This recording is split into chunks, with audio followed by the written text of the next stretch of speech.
You start to assume that Jeffrey Epstein is this like Svengali and he's a genius and he's controlling everything. And then you read his emails. He's like a fucking moron from Staten Island who can barely speak English. It's a hoax. It's a national security threat. They're fake. Like, what the man? The American people are screaming at you, screaming that they want this released. Israelis were definitely involved. Ehud Barak is living at his house. I mean, okay. And we have a lot of his emails that prove that. What would we find out if they were all released? Anything we didn't know? There's a lot of these people walking around, and I just know a handful of them. And then you look at the politics, and look at this shit, the Epstein files. It's a hoax. It's a hoax. It's a national security threat. They're fake. This is like, what the fuck, man? The American people are fucking screaming at you, screaming that they want this shit released. Yeah. Congress, I don't even know the number. What is it like? I can't remember. How many people are in Congress? 535 Senate plus House. 435 in the House. Everybody except one person. Yep. I don't know. Who is the one person? Some guy. Yeah. But, and so like, back to earlier, like, we want to make an impact. We want to tell the truth. We want to, do these, and we had a big influence in the last election. Seemed like a great thing. Did it matter? At the time, it felt great. Was that a good thing? You can't. Now we got a guy who's, America first, all this other fucking bullshit. And everybody is screaming, release these fucking files. We want to know what is going on. We want to know. What would we find out if they were all released? Anything we didn't know?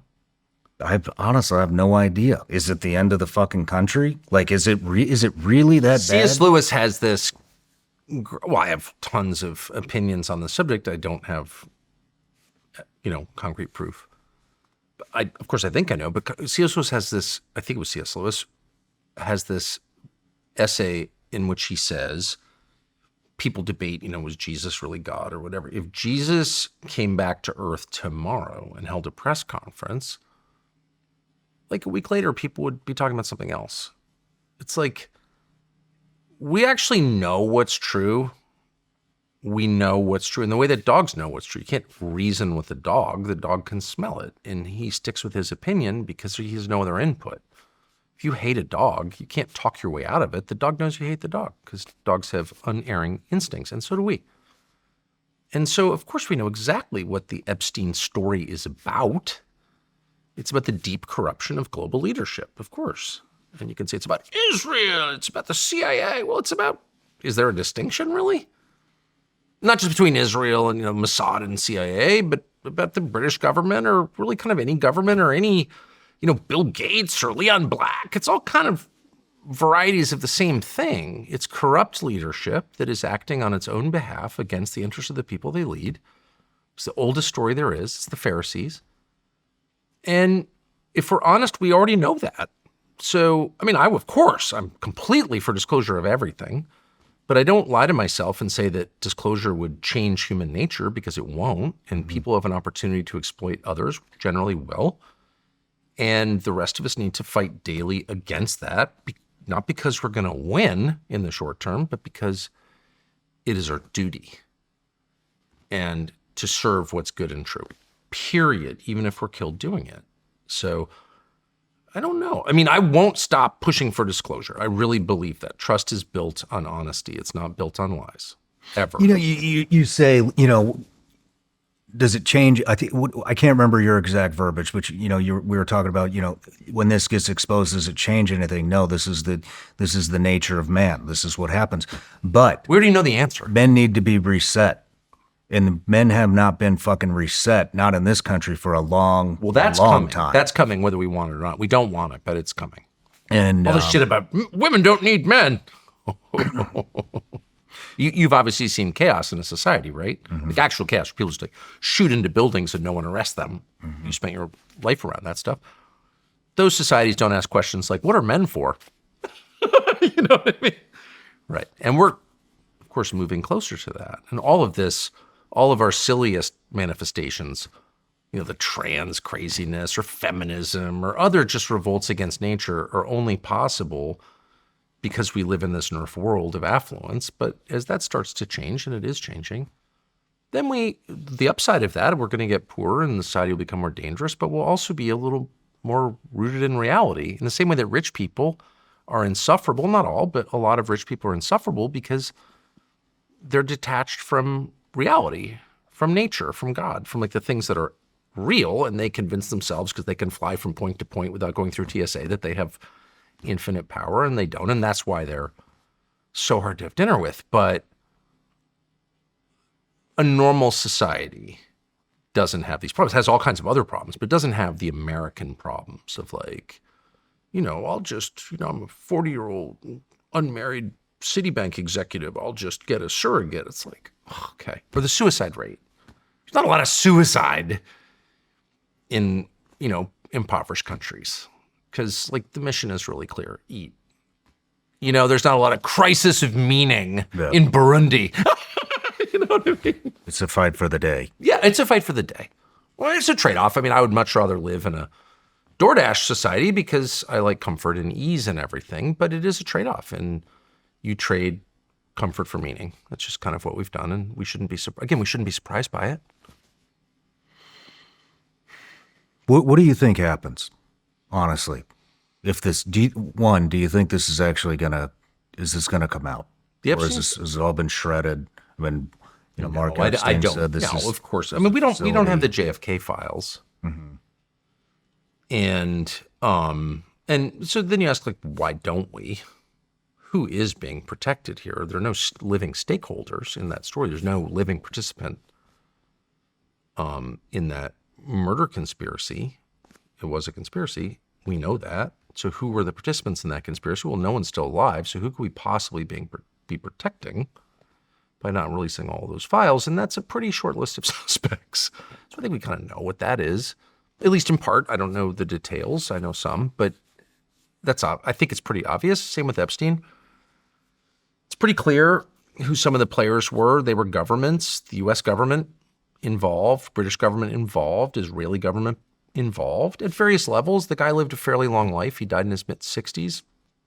He was pretty active in government work, arms trading, for example, from a young age, from his late 20s, I think, when he left Bear Stearns. He got into that business with Robert Maxwell. You don't trade arms by yourself. You do it on behalf of governments and with the assistance of governments. Obviously, you've been around this, So from that age, from say 30 to 65-ish when he died, so 35 years, he's intersecting with governments. It's not just the Israelis. I mean, the Israelis were definitely involved. Ehud Barak is living at his house. I mean, okay. And we have a lot of his emails that prove that, and I'm not defending the Israeli government, which is hard to defend, but I'm just trying to tell the truth, which is it's not just the Israelis, okay? It's us, it's the British, the French. It's the usual players, the intel services that matter in the West and probably others. So that's who's being protected, of course, and then all kinds of other pawns. And so I think one of the main takeaways from that story, about which I know a lot, but not everything, is that the leaders that we believe are leaders, and people are starting to get this, like our elected officials, they have so much power, Senator so-and-so, President, what's his name? Like these are the people running our society, are not the people running our society. Of course, they themselves are subject to enormous pressures from, other people and coalitions of people and forces and interests. And like, that's what and the closer you get to them, the more time you spend with the people who are in charge, the more you realize they're not really in charge. One of the things we've learned is that the people who are really kind of running America's foreign policy, whether it's Lindsey Graham or whomever, these people are not geniuses at all. Like they're dumb. They're dumb. They're just mediocre. Jeffrey Epstein is my favorite example. Because Jeffrey Epstein lived his life basically in the shadows, like you couldn't really know where the money, you still don't know where the money came from, or like, what's the goal of this? What is this? You can't know because it's all secret, classified, national security, da, da, da, da. You start to assume that Jeffrey Epstein is this like Svengali and he's a genius and he's controlling everything. And then you read his emails. He's like a fucking moron from Staten Island who can barely speak English. He's like dumb. He's totally impressed by Harvard. He went to Cooper Union. He's impressed by Harvard because the brand name impresses him. It's like wearing a polo shirt with a horse on it. He thinks that's cool. He's totally unsophisticated, actually, and not smart at all. He's crafty. He's got high canine and animal intelligence, but he's not a genius at all. He's a dummy. He's a thug. And that has been like kind of amazing to see. His only real advantage is that he's evil.